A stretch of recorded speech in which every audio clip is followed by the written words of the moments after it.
देवधाम के गजबे नजारा छठी पूजब सो दोबारा। देवधाम के गजबे नजारा छठी पूजब सो दोबारा। घरे घरे गीतिया सुनाता बरतीन के मन हरसाता। दौरा उठाल बांध पगड़िया माथ असुअरग दे हब देऊ मगा के घाट पर। दौरा उठाल बांध पगड़िया माथ असुअरग दे हब देऊ मगा के घाट पर। देवधाम के गजबे नजारा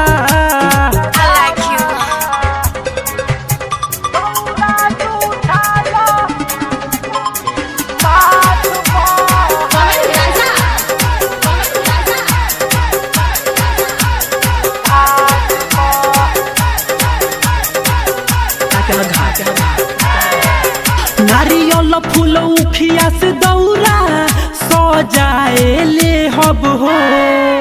गैया के घिउ से ठेकुआ बनाए ले हब हो। नारियल फूल उखिया से दौरा सजाए ले हब हो। गैया के घिउ से ठेकुआ बनाए ले हब हो।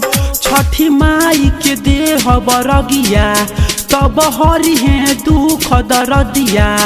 आदि तमल के गोहराइब छठी माई के दर्शन पाइब।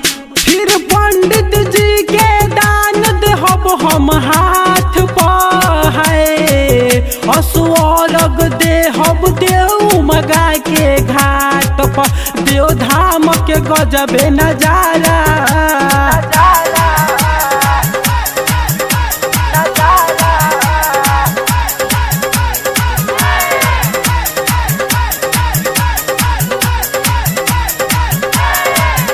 बड़की दीदी के भी मन बा करे के छठी हो।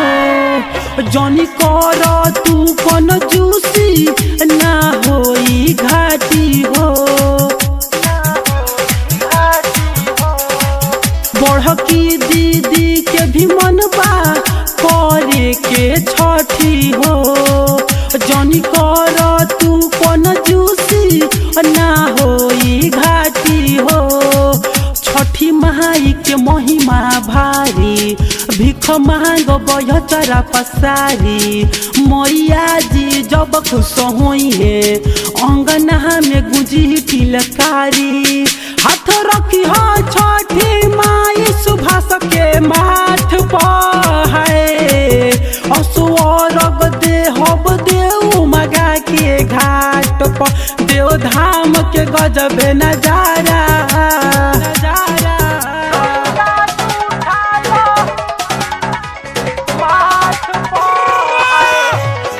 असुअरग देहब